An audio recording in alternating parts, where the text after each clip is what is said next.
was in that second part there, I accidentally wrote, but it's actually supposed to be instead. So instead of sliding into the 7th fret, you're gonna 7th fret of the G string, you're gonna slide into the 7th fret of the D string. So I'll do it one more time. So it's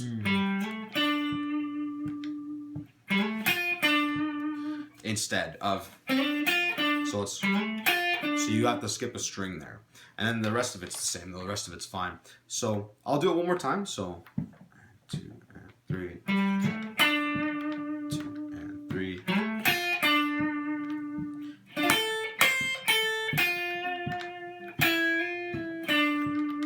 And that's the whole thing. That first intro solo. I didn't realize. The one other thing that I wanted to talk about was vibrato. Because if you can get really nice sounding vibrato, when you're playing slow especially, it'll make the difference of you sounding good or bad. Because like a good way to think about vibrato is like, listen to a really good singer. Like when a really good singer like sings a note, the note comes out and then the vibrato kind of comes shortly after. So because you don't want to play like a note where it's like right away going right into it, and too fast is not good either. So like you want to play a note and let the vibrato come in, so it has like a vocal like quality. That's how like you'll make slow stuff, even fast stuff. Like if you're playing like some slow parts in a fast song, you can make them sound beautiful because the vibrato is like nice, right? But so in terms of the sound of vibrato, you want to play the note and then start gradually getting into the vibrato. I kind of when I do vibrato, I kind of do like a build.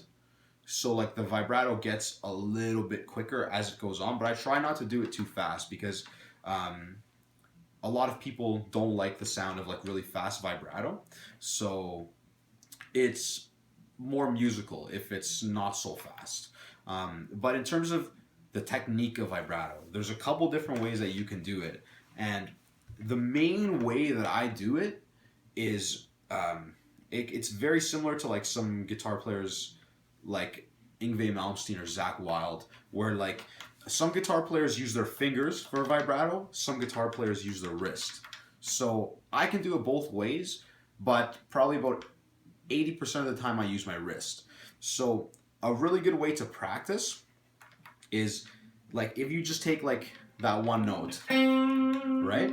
And you see when you're grabbing the string, you kind of want to be grabbing the string with the inside of your finger because you're kind of like on an angle. It's usually like when your thumb is over the top of the neck.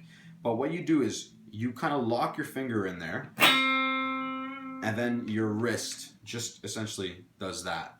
So, but you can't move your finger. Like you'll notice that like my finger is not moving. It's my wrist pulling my hand away from the neck that gives me that movement.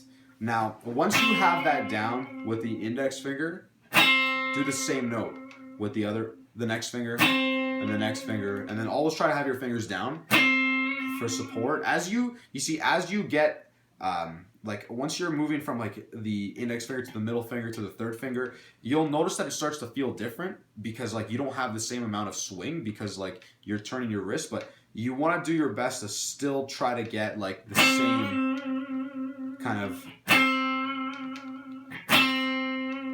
and then just work on going and then do the next finger and try to get your vibrato the same, as close as you can get it. And then, so that's kind of like, essentially there's this teeter-totter thing happening with that vibrato. So the main thing is just make sure that you're not like moving your finger when you're doing it. Your finger has to stay locked.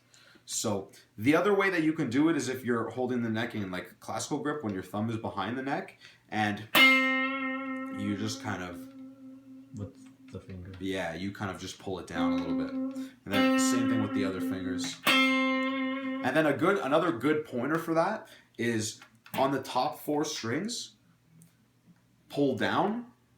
So like you're pulling like towards the ground. Always pull towards the ground on these strings.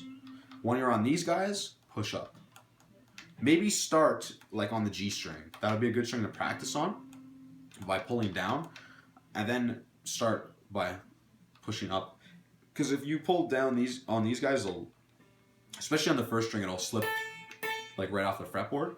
This too, but there's also like different like amounts of vibrato too, like the amount of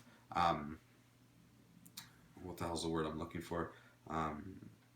Just the amount of vibrato that you're doing, basically. Like some guys have it's a wider vibrato versus like a smaller vibrato. So like basically like some guys will just add a little bit, just a touch like that. Some guys will really do that. So like I don't know. Like I kind of like all of them. It depends on like what you're playing. Like if you're playing like a really hard rock kind of tune, lots of bluesy bends and stuff like that, then maybe a wider vibrato would sound nice. But if you're playing like something more like Bollywood, something a little bit more laid back, and then you just maybe need a little bit. But listen to like there's a couple of guitar players that you can listen to that have like really, really nice vibrato. He's one of them that has pretty nice vibrato. In terms of like metal guitar players, like the two guys that I was mentioning would be like a good example to check out: Yngwie Malmsteen and Zakk Wylde. Those are kind of like, when I first started really kind of paying attention to that, like those are the guys that I was kind of really into. But I also really like Dimebag Darrell. He's got a really nice sounding vibrato too. And there's a lot of the old blues guys like B.B. King. Thing about B.B. King is sometimes his vibrato's too fast, but a lot of guys like his vibrato. Sometimes I find it a bit fast though. But Stevie Ray Vaughan's really, really nice player too. So those are like some guitar players that you can listen to, because like anytime you're trying to do something, it's always good to kind of like have an ear influence too. So check those guys out. But listen to some singers too. Like if you listen like some of the old school like R&B singers like Aretha Franklin or like some of the old Motown shit, then like listen to like the way they approach vibrato, and then when you're playing it on your instrument, try to have like that same kind of musical quality behind it. So that's like, because like I said, vibrato really like can seal the deal, like for like listeners a lot of the time, and just in general, like the better your vibrato is on your instrument, then like the more musical you'll sound. So it's good. I agree, Bossy. All right, buddy. Thank you, Gurudev. You're welcome.